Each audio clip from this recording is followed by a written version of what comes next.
I think I know the problem with my Nixon impression. What is that? It's all about the cheeks, right? When he spoke, he had really like cheeky noises. I gotta get that going. I gotta get that. My headset. Exactly, dude. My headset was all wiggly all in my head. Yeah, mine too, actually. It was a bit of a trip. All right, get some cheek wiggle going and then give me that same impression. By God, we'll do it. Okay. I nearly peaked then. I'll practice it. Okay, work on that. Watch me turn up, roll up, yeah, you know I burn up,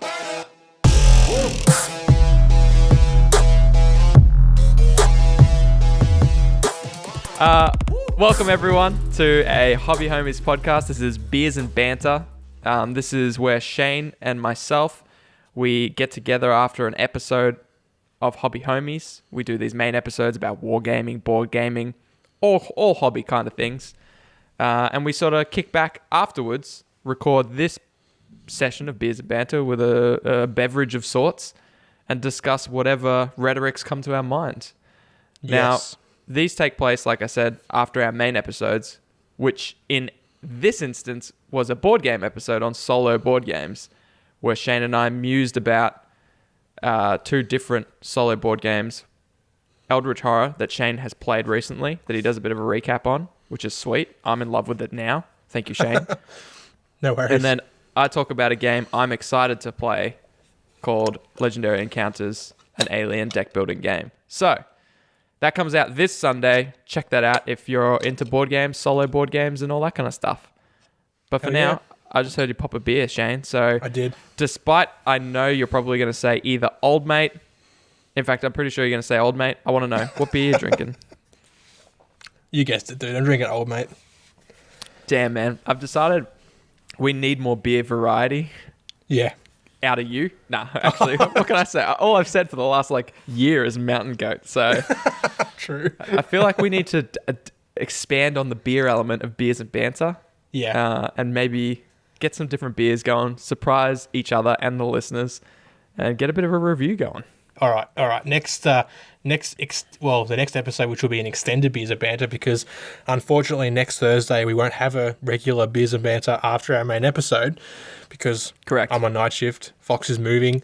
Just can't get the timing right. So we thought, bugger it. Friday or Saturday we're going to record one big hour-long or maybe even longer Beers and Banter and release that on Sunday as per our normal episode. Yep. We still want to make sure we keep to... I mean, we want to be able to release Beers and Banters every Thursday and the main episode every Sunday. However, we've promised ourselves that at the very least, we'll always release a Sunday episode. Absolutely. But we figured out the best way to combine the two is to release a Sunday episode and make it a Beers and Banter full length. Oh, for sure, dude. And for sure. It'll be timely because we wouldn't have caught up for a fair while because we'll both be pretty busy the next week. So I'm sure there'll be a lot to unpack. Yeah. yes. So how about, well, I know for a fact I'm going to go and get some different beers, get a bit of a variety. If you want to stock up on the same, we'll treat ourselves. I think so. I think we deserve it, man. We do deserve it, dude. We do so much. We work so hard. It's time to splurge on us. Exactly, dude. When was the last time we bought something just for ourselves? Oh, man, it just feels like the women in our lives get it good all the time, and we just working our knuckles to the bone. Yep. If they let us off the chain, maybe we'll mow the lawns for them or whatever. Right? But yeah. Mate, we got the pointy end of the stick, that is for sure. That's it. That is for sure. As I sit in the shed that I have completely taken over with all my hobby stuff, with my thousands of dollars of hobby. True, and I've taken over the entire spare bedroom and woe is us, my dude. Woe is us. We've got it rough. Yeah, man, it's rough. Hey, speaking of rough. Yep. Actually, I better not talk about that on recorded things. Okay. My Root RPG quick start guide came the other day. Yeah. How is it going? Mate, it's not. But now I've got I flicked through it. I looked at the art and everything, and it was just as amazing as I expected. Yeah. Got me hyped to play some stuff. But I also know that Burnsy from our Discord is gonna hopefully at some stage run us through a little RPG. And I know he's never DM'd before, but I just want to see someone else do it because like I don't feel like I'm experienced enough to or game master GM a game yet. Yep. I just want to watch someone else do it. I want to be involved with it. I want to be a player and experience like what makes, like what can the GM do to make the game engaging and fun. I'll watch a few videos and stuff, but it's not the same until you're actually in it. So. No. Well, Burnsy's played a few, I'm sure he's played plenty of sessions of D&D. So, look, I think if anyone's qualified for the job, it's him. Yeah. So, yeah, I'll watch what he does and learn from him. And I'll in the meantime, I'll tackle and get my head around the rules of the Root RPG. And then hopefully, by the time, as we always say, it's almost a catchphrase here on Hobby Homies. But once we're out of COVID, once we're out of quarantine, oh man, we'll play an RPG. We need stubby holders that says once we're out of COVID on them or something like that.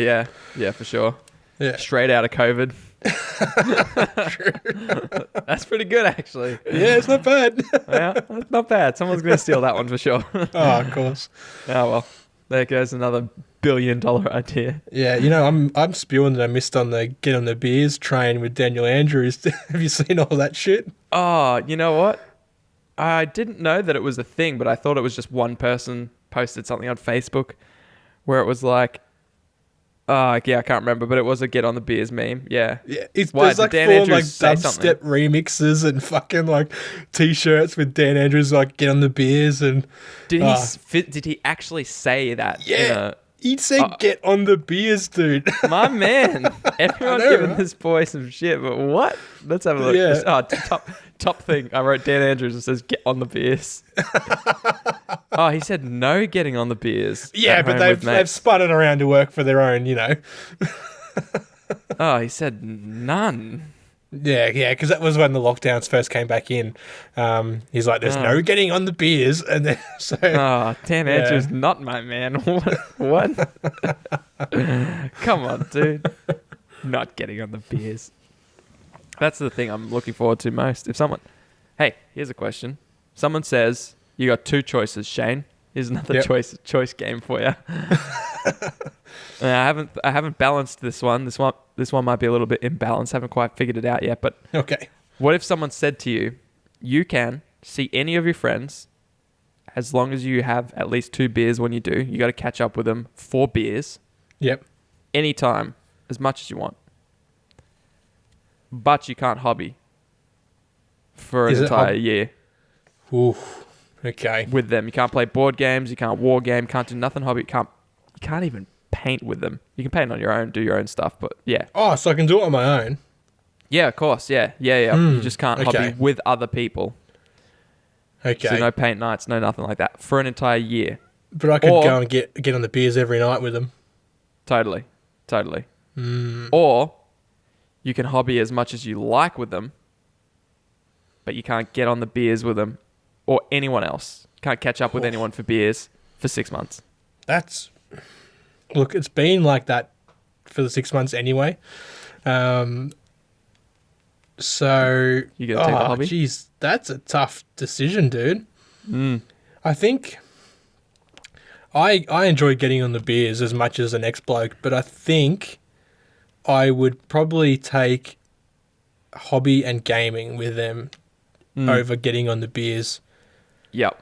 Because I feel like, look, either way you go, it's going to be good.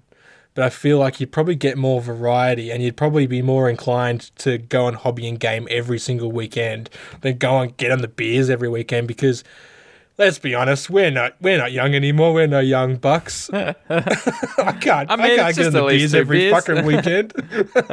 Well, mate, we're on the beers every Wednesday. What do you mean? Oh, true.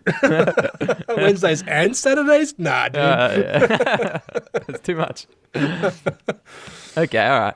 Yeah. Hey, let us. If you're sitting here listening to this and you're going, nah, I'd choose the hobby. All right, nah, I'd choose the beers. Let us know. Jump in the Discord. Find us on hobbyhomies.com. There's a little Discord button. Click it. Yeah. Jump in there. Any of these pressing issues that we discuss here on Beers and Banters, if you've got some input, get in there. We should probably make a Beers and Banter channel. The input. So, yeah. Oh, we'd love, any kind of input. We'll take it. Any input. Yeah, dude. So I wrote myself a couple of notes before we started recording tonight, just to remind me to ask you something. I was going to say, dude, preparation is frowned upon here at Beers and Banter. But if it's questions, I'll take questions. It's pen scribbled on paper, man. You can hardly call it preparation. Okay, all right. It was more like, let's just not forget to ask this question. Okay. Now, I wrote B&B on Mars, ? Now, that's not Beers and Banter recorded from Mars. Dang. It's actually, although, Unless. yeah. I wanted to ask you, you bought a game called On Mars recently, right?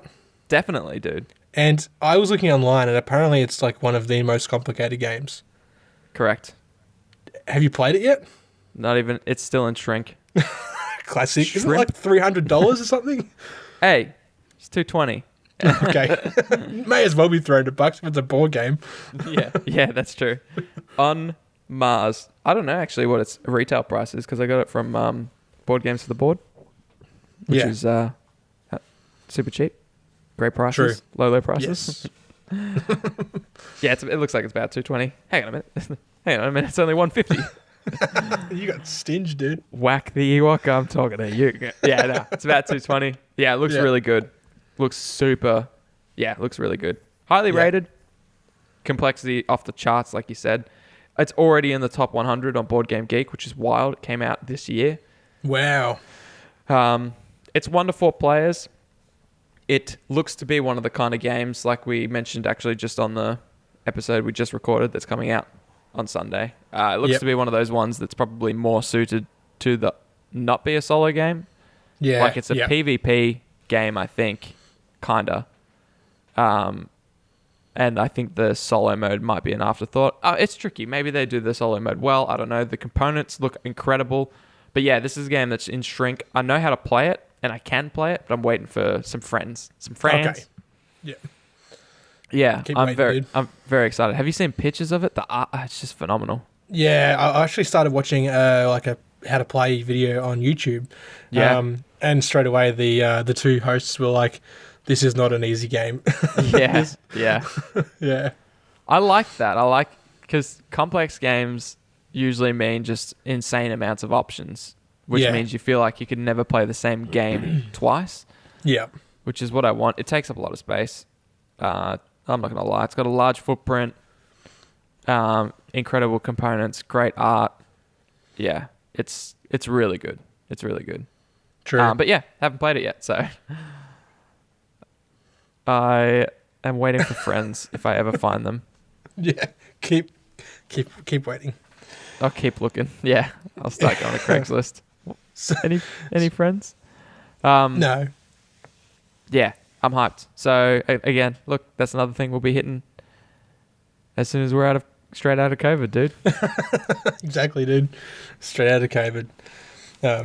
Last week we talked about the Lumineth dice, right? Yeah. So it's still. Have we received any emails, any backlash? Oh, countless, dude. I actually stopped reading it because I was getting depressed. No. I still think they're dumb. But I have found one Lumineth unit that I do like. The Dawn Riders.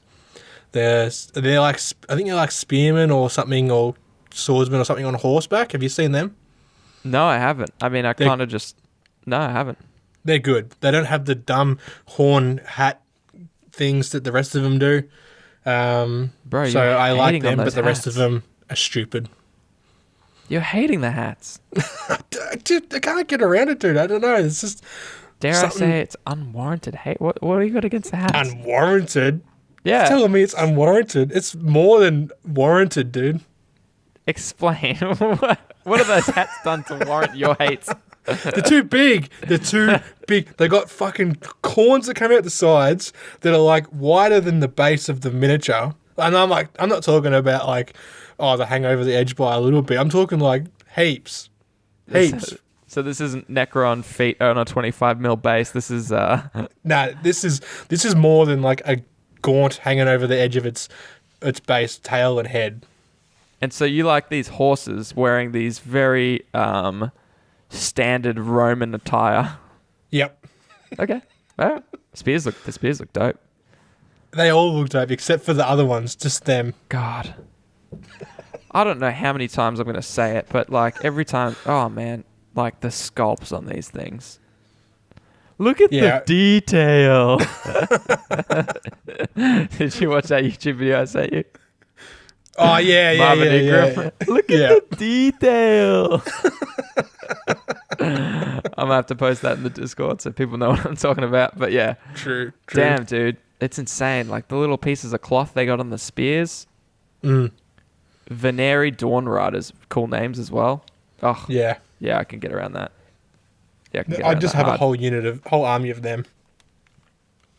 And they're only 105, which is, considering like a unit of 3 horses is normally 98. Basically getting 2 horses for $7. You can't afford not to get this, actually. Exactly, dude. I love Games Workshop bundles, by the way. It's like this week's Lumineth pre-orders. Yeah.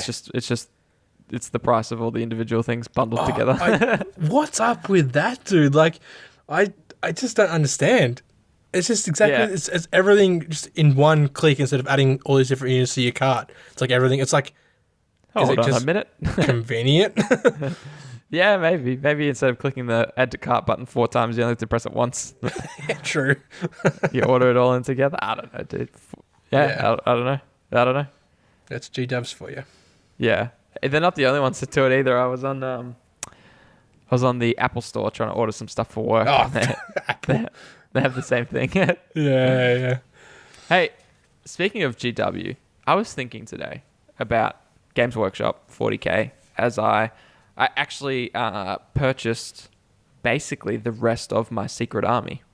Oh, so I've almost got 2,000 points of my secret army, which is awesome. If I get this thing built, hopefully, when we're straight out of COVID, dude, we can finally play that game I envisioned where I bring my army, it's in boxes, it's all hidden, and then we do deployment, and I don't know, I'll have to put like tokens down or something, or like make you leave the room, and then they come back and be like, da da da da, and you'll be like, wow, that's so cool, and then instantly we'll be like, okay, anyways, let's play 40K. Yeah, true. And then like 6 months of me trying to keep this secret is just worthless. But hey, it'd be worth it for that one moment. I'm looking forward to it, dude. It's the allure of surprise. Exactly. It could be anything. I don't think you'd guess it, to be honest. But anyways, if I did guess it, would you tell me? I don't know, because I feel like eventually you would like, what would you just like guess it every day, and then eventually I'd be like, okay. Nah, if you just gave me like one guess to guess, would you tell me? All right, I'm gonna give you a guess right now, and if you do guess, I will tell you. I don't know if I want to answer because I don't want to know. I don't want to be right. Oh man, you wouldn't. Gene Stealer cults. Nah. Fuck. Okay. Oh wait, now I've told you what it's not, and oh well. You can cross one off your list. I've been thinking of that. I'm like, I remember when you're like, oh, I've been reading so much Gene Stealer cults law lately, and you're like, let me spit at you for 10 minutes talking about law all over voice message, and and I'm like, it's got to be Gene Stealer cults. Like, why is he like sending me this many messages about Gene Stealer cults? I'm like, it has to be. You know what I've said to myself many times? I'm like, I'm gonna throw Shane off. Yeah. There's been a few times where I've thought about telling you I've purchased something that I actually just don't own to throw you off. Or like, I have a few things that I think maybe you've probably, because I buy so many stuff, I've got a few things here and there that I'm like, he probably doesn't remember that I purchased this in like 2016. I could put this in the background of a photo of something else and make him think I'm purchasing. Anyway, so I got some mind games going on. Yeah, I don't think you get it. Yeah. It's a good old secret army. It's got to be secret. But you can cross one off your list on your giant chart of... God damn. I've got like strings going from fucking different things. I'm full on. I'm trying to decipher it, dude. He was here on this location and it was a full moon, but it was also the 17th, but it was a Friday. So therefore, it can't be Chaos Nights. You know what I'm going to do? I'm just going to tell Bradley I'm going to come in and spend $2,000 if he tells me what your army is. He'll know. Damn, you know what? Everyone that does know about the Secret Army, I've told specifically not to tell Shane. But to be honest, I never thought there'd be a cash bribe. To anyone, look, listen, whatever Shane's going to pay you, I'll double it.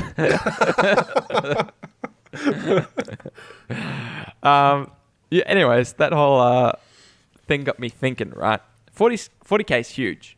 It's the biggest war game there is. Yeah. It's got the most. It's the biggest scene.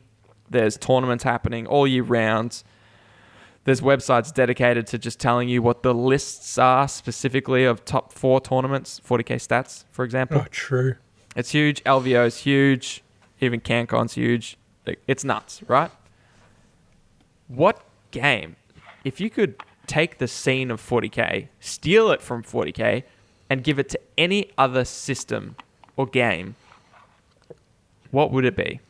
Oh, geez, that's rough. For example, you take the 40K scene, it's no longer the biggest game, and you give it to Middle-earth or whatever, and now it's the biggest game. Because like how big a scene is usually is a big reason people play a particular system. Like it's the deciding factor.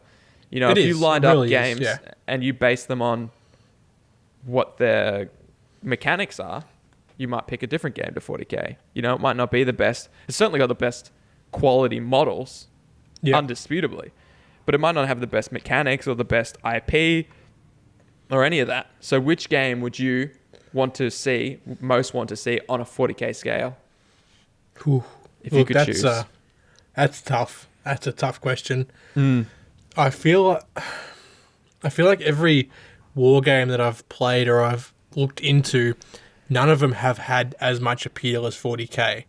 Yeah. I don't know if that's because like 40K is the first war game that I ever played, or if it is, because of the scene, because it is the biggest. If it's the lore, the model range. If I had to pick one, I would probably pick the game that I'm slowly developing myself. Can I do that? I don't know, dude. I don't think you can. I pick my game. So expect some things that are safe assumptions that you could expect that whatever game you pick, whether it just came out 3 months ago and it's got one army for it, if every person was playing it on a 40K scale, then it would also have, you could assume, 200 new models coming out this year, new factions. It'd be blowing up, right? True. So no, you can't pick your game. That's not relatable to anyone. They're like, well, what game? What is he doing? I would pick the one that makes me $1 million. Exactly. I Dude, mean, if I made that much money, I'd produce 200 models a month. I'd fucking... I don't doubt it. Hey, I asked the question, you answered honestly. I don't know. I don't think I could pick a game system because I haven't played enough of a variety to enjoy it enough to see it. Like, you know what I mean? Like, yeah. Legion, if I had to pick something, like, I'd probably pick Legion because that's the second game that we've played enough to get sort of hyped enough to enjoy a scene that would be that big. Yeah.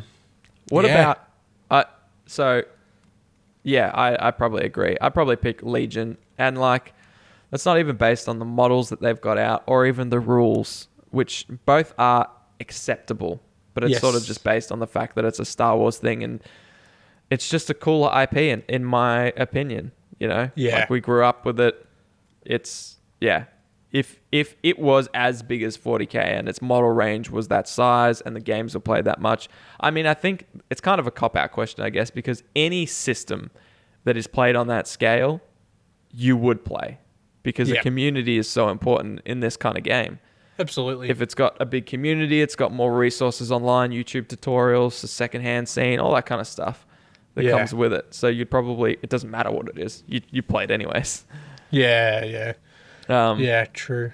But so it's basically, I guess, which IP or which system or universe would you prefer? Like even AVP, Alien vs. Predator, on that kind of, you'd play that. But I think Star Wars for me. You know, Games Workshop, you can't say they haven't done well for themselves because they've built this IP from nothing, right? They've created everything.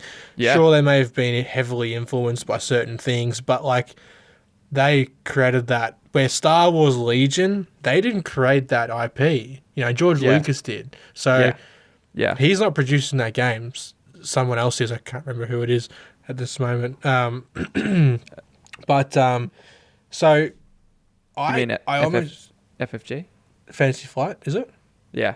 Okay. Anyway, all right, cool. But I'd almost give more credit to Games Workshop and for the 40K team for creating that whole universe. Yeah. I mean, it's tricky, isn't it? Because like, if the roles were reversed and Star Wars was the big game, and 40K was this little thing on the side, but it still had all its models and its rules. Yeah. I wonder if you'd be like, oh man, I reckon this 40K thing would be more fun because, maybe it's just we're so exposed to it that we're just like, man, it would be cool to see Star Wars blow up. But it's like, what if it was and everyone was playing it and it was just Star Wars? The rules were kind of like, yeah, cool. It's fine. It's fun. But yeah, whatever. What about this game that just feels like it has way more cool, unique models? Like you see a Rebel Trooper, you're like, yeah, I've seen that before. Yeah. You see a new Games Workshop Lumineth models, which you've been hating on. Some people would be like, damn, that looks cool. Yeah, some. Yeah. Okay. Yeah. What about? I wonder. So it's safe to say that, let's say on a scale of 1 to 10, let's use Games Workshop. Let's use 40K as a 10 in terms of popularity. Yeah. And you would say maybe that Sigma is a 6? Okay. Yeah. You reckon? I'd probably say that. I'm sure there's many people that would disagree, but oh yeah, just based off like tournament numbers. Yeah. Based off like LVO and everything. Yeah. Like massive international. I know if like in CanCon, in Australia even, it's probably closer to the same. But yeah. Worldwide, I'd say it's about a 6. Age of Sigma. It's newer, because it's only been around since Warhammer Fantasy Battles was destroyed. What about if it was... Which would you prefer to see at the 10 slot? Like, would you prefer Sigma to be a 10 and have that popular and that played heavily? Would that influence how much you're into Sigma versus 40K? Do you think the models just overall are cooler, the lore, or do you prefer sci-fi? Oh, I think I've always preferred sci-fi over fantasy. Yeah. Like, don't get me wrong, I love Lord of the Rings and The Hobbit and that kind of stuff, but I've always been more drawn to the dystopian sci-fi fantasy kind of thing. Okay. So I think that's why 40K appeals to me a lot, because it's like it's that grim, dark future, Yeah. So yeah, I think I don't get me wrong, I love the models for Age of Sigmar, but I'd have to pick 40K, I think. Yeah. It's hard to imagine. Yeah. I mean, because basically we have the choice now. I mean, they're both popular enough for you to feel like there's tournaments often, games often, lots of support online, and we still choose 40K mostly. But damn, Skaven are cool. But yeah. I get around the Stormcast, man. I thoroughly enjoyed painting and building the Stormcast. Yeah. What about Middle Earth? Oh man, I would get around Middle Earth for sure. Yeah. If just the models were better, because I think a lot of them are still flying cast, aren't they? Oh, could well be. Yeah. I don't know how often I go on there and look it up. Although I was talking to the manager of Games Workshop Warhammer Geelong. Yeah. And he was enticing me just by saying that like the game itself doesn't require as many models. Okay. I think he's got an elite army, and it might even just be like 10 models. And yeah. I'm like, damn, dude, I can paint 10 models. Even I can paint 10 models. So then I'm like, well, hang on. Well, maybe it's not that hard to get into. Anyways, I don't You know- need another. Because like the hype from Lord of the Rings and The Hobbit has sort of like tapered off, right? Yeah. I think that's probably affected the game as well in a way. Yeah. Okay. It's kind of like if something Harry Potter was to come out, like the hype's kind of gone. Like they've missed the train. So, I'd get around a Lord of the Rings army for sure, especially like because there's good and evil. I'm pretty sure they're two factions. Correct. So I'd get around the evil side. I think I like the orcs and that. Oh dang! I was just actually. I've got it on my screen. The starter set.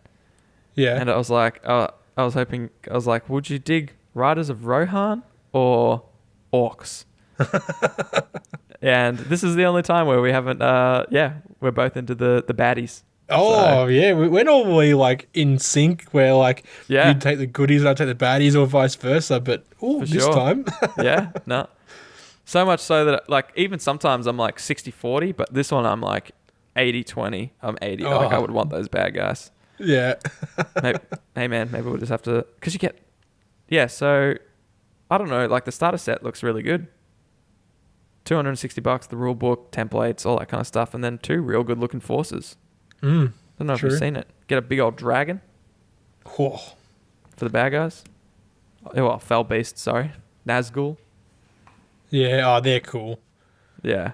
They're cool. Yeah. Yeah. Oh, Yeah, man, very cool. Lord of the Rings. A Mordor troll. I wish I could have got into it when it was like hype, you know, like the Lord of the Rings movies were just coming out or The Hobbit was just coming out or something, you know. I think this is a victim of one of those things where a lot of people would get into it if there were more people into it. And then if you took Yeah. the sum of all those people willing to get into it and got them into it, you'd have a good scene. Yeah. But, you know, if it's small armies, it's the kind of thing you can just paint up and have it on the side, like our Legion armies or whatever. And True. When True. people- And it'll even look cool in the cabinet. totally. Yeah, and it's universal. If people come over and you show them a Space Marine, they're like, so what is it? Yeah. Is it like an astronaut? whereas these ones, you're just like, oh, it's from Lord of the Rings. So they're like, oh, yeah, I remember seeing that from the movie. So, Yeah, that's true. Yeah. Fucking astronaut. The orc, it's like the cave troll. And it looks dope. Yeah. But yeah, anyways. Well, that's another thing to tempt us at another time. We've got enough, dude. We've got enough. We've got enough. I've got a whole Necromunda set. I've got my secret army. I've got Necrons. Ugh. Oh, Got don't Legion. get me started on Necrons, all the releases from the weekend. Oh. Oh, I'm loving and hating some of it, dude. Yeah. Hey, Yeah. it sounds like you were right. On our 9th edition rumors episode all those years ago, you said you heard that you thought that reanimation might get changed to a feel no pain. It looks like it's gonna. Yeah. I'm in these Facebook groups, man, and like it's become a meme where they're asking 2 questions, right? They're asking what's better, Flayers or Reapers? And Yeah. it's fucking become an actual meme. But like Yeah. people are also asking like the reanimation protocol rules, and everyone's just like, wait for the codex. Like That's so true. Yeah, that's so true. Yeah, people have more information now than they did before, but it's still just speculation. But Yeah. it makes sense based on the rules of the Scorptet Reanimator or whatever it's called. Yeah. So it looks like at this stage people are assuming, and again it's just speculation, that after an entire unit has finished its shots, then you get to do your reanimation Yep. on the unit that was shot, as opposed to like a feel no pain where you roll it after every wound, Yeah. Yep. which is good, I think. Yeah, and it's probably Because- better to do it then as well rather than at the start of the movement phase because, Yeah. like, well, one, I forget about it. Yeah. Yeah. It's way better for Necrons too, because if that's the case, which we don't know, it's very common for a Necron unit to get blown off the table before they can even use reanimation protocols, because they'll Yeah. focus a unit down with, say, 2 or 3 of their units. They Yeah. can't do that now, assuming this is the rule, because as soon as one unit has shot at you and finishes all its shots, before that second or third unit gets to finish you off, you get to re-roll all your reanimation protocols and top up the unit. Yeah. So it will Yep. take them more to finish it off than they would have if they all just got to shoot at you, you know. So anyways, we'll see. We'll see if that's the rule. Again, wait for the codex. It's going to be interesting. I would think I'll be out in the street again screaming about it, so... Probably. Probably. You'll probably be thankful for it when it rolls around and you get more saves, but we'll see. Yeah, true. We'll see. True. See. Anyways, true. Unlike next week, this is not our full-length Beers and Banter, so we better dip. Yeah, true. Better tie it up. Yeah. Put a lid on it. Put a what? A lid. Okay. We'll put a lid on it. Lid on it, dude. Before we do, just quickly, we've got a terrain competition going on at the moment. More information about that on our Facebook page. It's an event. That's actually probably it. That's probably all. Yeah. And also, jump in our Discord if you haven't already. We've got a great group there. Everyone shares what they're doing. Bit of banter, video games, all kinds of hobby, any board games, any war games, whatever you feel like talking about, we'll talk about there. Yeah, and even if none of us are into it, we'll make you a channel in our Discord just because we froth seeing pictures from anything. Oh, if it's hobby related, send us pics. Exactly. If you're putting paint on models or playing games, we just love to see pics of it. So yeah, pics or it didn't happen. That's it, dude. All right, thanks for tuning in for Beers and Banter. You're welcome. I'm gonna go to bed. Not you, Shane. You're never welcome. And you'll hear from us, on Sunday with our solo board game episode, but then it will be a week hiatus from us. And I mean, we live in the Discord, so you can find us there. True. If it comes to Thursday and you miss hearing our voices, jump in Discord and you'll see us typing. Hey, hit me up on Facebook Messenger and I guarantee I'll send you a voice message. Don't do it. One time I said he can do it and he hasn't stopped. It's been 3 years. All right, homies. Toodles. Hooroo.